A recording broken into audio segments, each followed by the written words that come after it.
परम प्रेममय श्री श्री ठाकुर श्री चरण कमल मोर असंख्य कोटि भक्तिपूर्ण प्रणाम। आजिर एही आलोचना रे उपस्थित समस्त दादा और माँ मानू भ्रात भगिनी को मोर अंतरर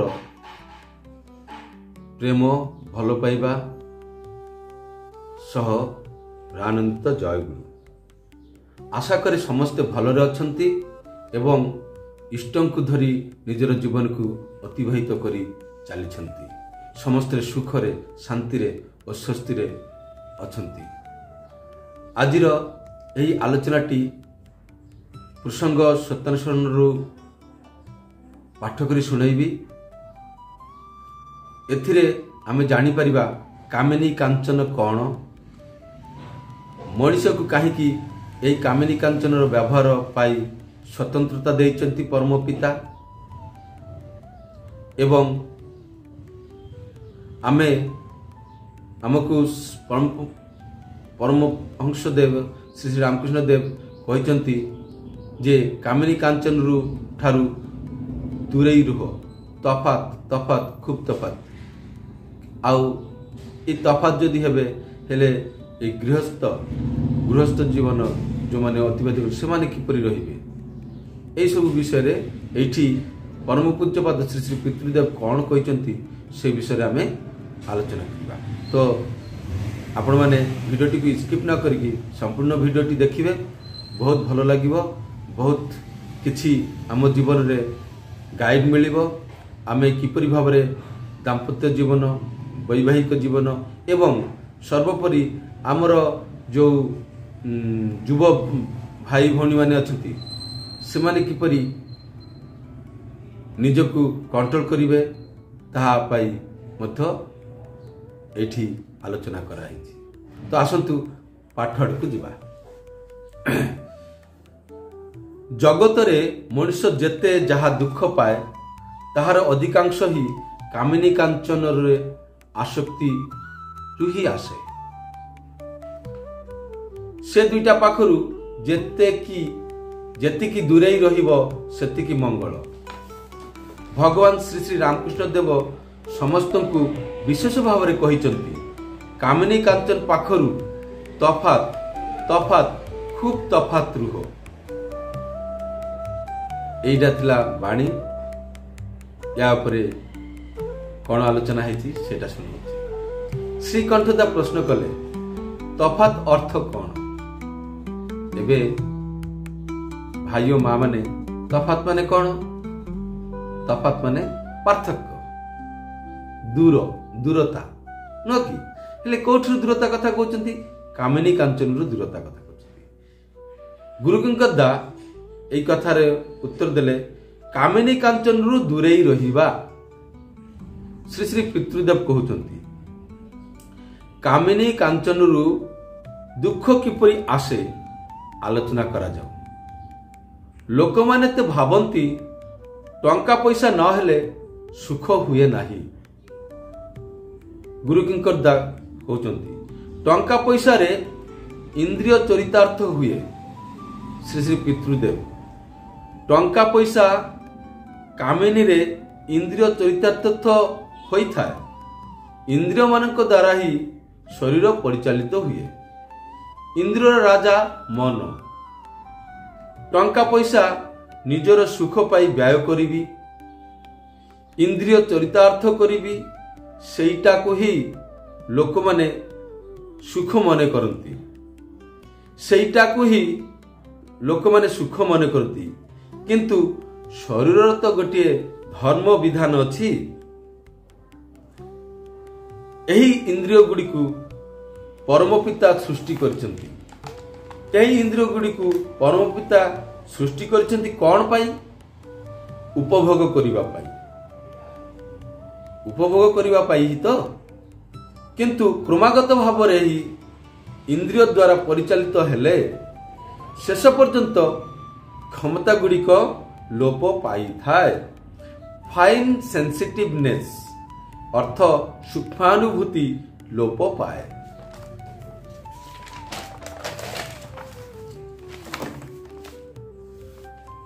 प्रवृत्ति परायणतार माध्यम इंद्रिय तृप्त होउछि, आनंद उपभोग करुछि यह भाबु थाए, किंतु उपभोग करिवार क्षमता ही लोप पाउछि।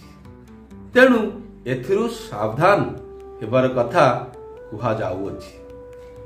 लोक माने विवाह करंती, पुओ झियर जन्म हुए, पिला छुआ हेले कौन हब? जदि इष्टंक प्रति व्याकुलता रहे, स्त्री प्रति जेते आकर्षण थाउ ना कहीं, स्वामी स्त्री उभय ही उच्च आड़क गति करते। पुणी पिला छुआ बेसी जन्म हेले ही जे से कामाचारी हेब ताहा नुह। आम देशर शास्त्र विधान अच्छी, एमिति कि एक समय अच्छी जेतेबेले स्वामी स्त्री को उपगत न हेले ही महापाप। पुत्रार्थे क्रियते भाज्या। इतर प्राणी मानक मध्यरे प्रकृति ही ये विषयटी ठीक करि देइछंती। ठीक समय रे सेमाने मिलित होइथांती। मनुष्य को परम पिता एते स्वाधीनता देइछंती काहेकि? तुमे इच्छा कले मंगल पथरे जाइपार, इच्छा कले तुमे अधपतन मध्य जाइपार। परम पिता चाहती तुमे तुमर इंद्रिय मानकर दास न हुओ। जहा लाभ कले कैपिटाल सबुठुरु अधिक ताहा ही परम लाभ। सेईटा को बाद देई इंद्रिय चरितार्थ करिबा पाई चरम क्षति को नेई रहिली। एथिरे मजा अछि, भाबुछि बहुत भलरे अछि, किंतु एई ठारु ही समस्या जेते सबु अशांति। स्वामी स्त्री भितरे झगड़ा पाटितुंड कौन एटा ही आनंदर लक्षण? जो माने केवल निस्वार्थ भाव करे से माने ही आनंद पाती। ठाकुर कहिचंती मनीष अपना टंका पर। आम्भे माने ठीक यार उल्टाटा ही करि थाउ। आमे भाबु थाउ तुमर कम रहू मोर बेसी हो। जड़े हुए तो टंका मागिला, तांकु जेतिकी आवश्यक तुमे देदेल। मु सैठी थिली, कहली एते काहींकी देल? तुमे कौन मूर्ख? तमे सेतेबेले कहिल हाँ मु मूर्ख ही। केवल केतेक अछंती देबाटा सही पारंती नाही। एतिकी आलोचना मोर परम पूज्यपाद श्री श्री पितृदेवंकर थिला। एबे आमे एई कथा भितरे कोठी कोठी आम मानकु टिके खटका लागे से सब जगह आलोचना करबा। प्रथम मेसेज मु देबी आमर जो युवक भाई माने अछंती, सत्संगी भाई माने जो अछंती, सत्संगी जो टीनेज रो भाई माने जो माने अछंती, से माने इष्टपरायण ही चलले से मानकर इंद्रिय संयम हुए। आमर समस्त सेल गुड़ी को आमे नियंत्रण करि पारू ए नाम ध्यान माध्यम द्वारा। तो से मानको अल्प बहुत जाना अछि, किंतु जो मानको जाना नाही से मानको पाई ए मेसेजटा मु देबाक चाहे जे जेतेबेले आमे टीनेज रे पदार्पण करू, आमे विभिन्न प्रकार इंद्रिय सुख अनुभव करिबा पाई आकुल ही थाउ, व्याकुल हो। आ से व्याकुलतार सहित संग दोष रे अपरिवेश भितर जाई आमे विभिन्न प्रकार भाव रे आमर कामना वासनार को चरितार्थ करि थाउ। आउ यहा एई कामना वासना रो काम प्रवृत्ति को चरितार्थ करिबा पाई, सुख अनुभव करिबा पाई आमे विभिन्न प्रकार खराब अभ्यास रे वशवर्ती ही थाउ, अभ्यास रे पड़ी थाउ। एई गुड़िक द्वारा कौन हुए? एठी परम पूज्य पाद श्री श्री आचार्य देव कहउचंती बा श्री ठाकुर कहिचंती, श्री रामकृष्ण देव कहउचंती कामिनी कांचन रु तफात तफात तफात। जेते प्रकार दुख कष्ट समस्या से एइथरु ही आसे।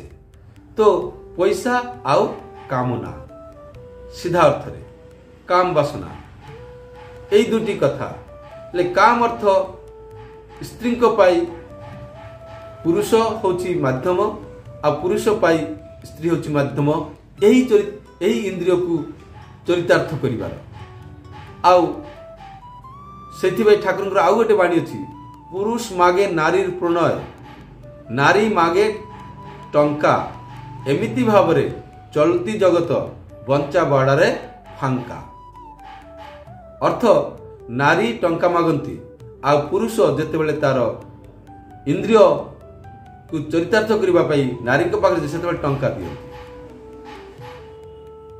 आ एई भाव रे जेतेबेले आमे चलू सेतेबेले हमर जीवन हमर वास्तविक जीवनर आनंद सुख सब धीरे धीरे लोप पाई थाए सेथि पई परम पूज्यपाद श्री श्री आचार्य देव कहउचंती एठी आमे जहा पाठ कलु जे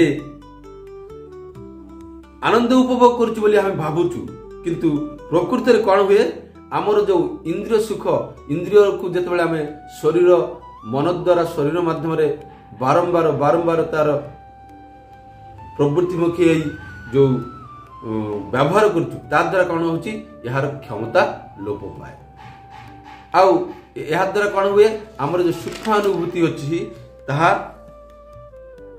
आउ कामर करे नहीं तो आम मैंने इंद्रिय उपभोग करबा पाई बा शरीर भी गोटे विधान अच्छी शरीर गोटे नियम अच्छी धर्म अच्छी यही सब को आम आखि आगे न रखी असावधानता वशत इंद्रिय सुख पाई गोटे पर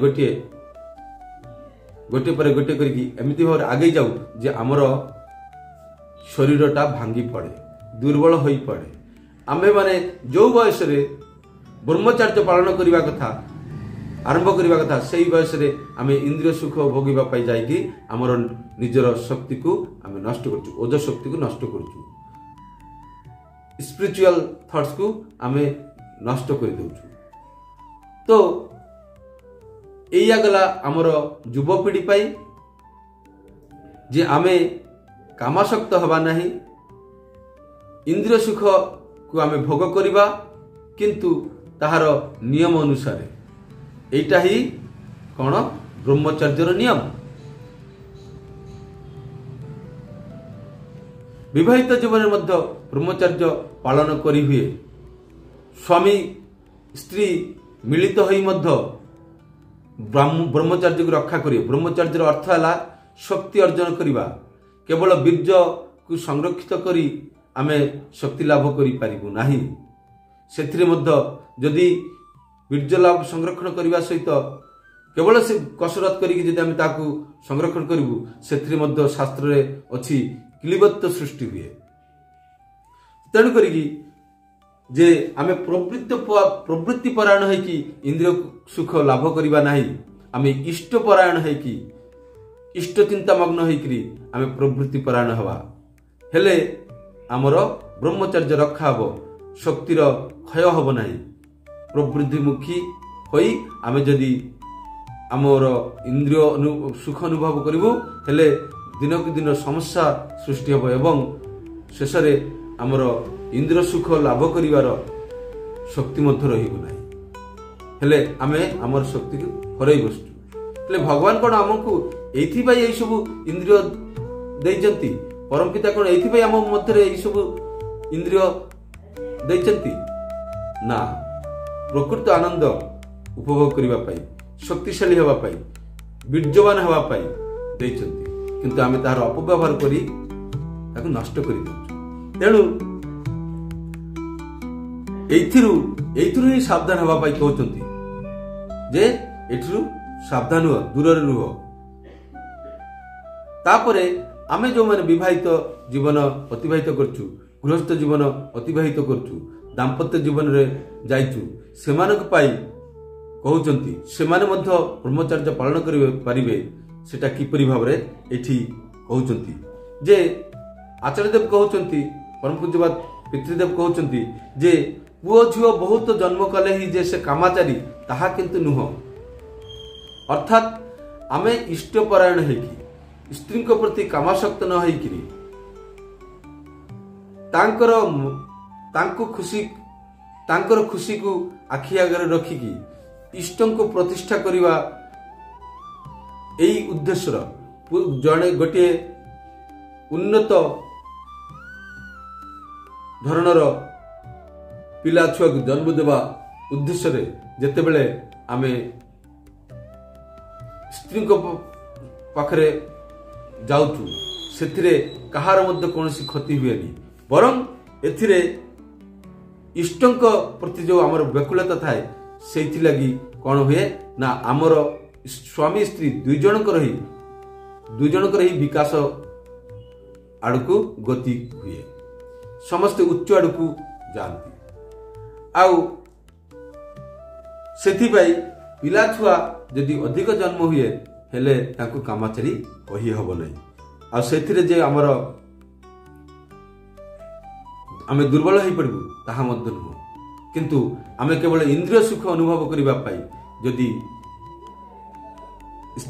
स्त्री और पुरुष मिलित हबू हेले आमर क्षति अवश्य भावी से कथाटा ही कहउचंती श्री रामकृष्ण परमहंसदेव मध्य कहचंती ठाकुर मध्य तांकरी कथा को लेकी आगे की कहचंती आम देशर शास्त्र विधान अच्छी गोटे समय अच्छी जो समय स्त्री को पाखरे जदि न जाउछु हेले महापाप सेठी आउरी कथा अछि पुत्रार्थे क्रियते भार्या एठी देखंतु आउ गोटे कथा पितृदेव उल्लेख करचंती जे इतर प्राणी मानको पाई एई विषयटी ठीक कर दैछंती यार अर्थ कोन यार अर्थ होछि जे सेमानकर गोटे समय अच्छी वर्ष को गोटे समय अच्छी गोटे सीजन अच्छी से समय ही से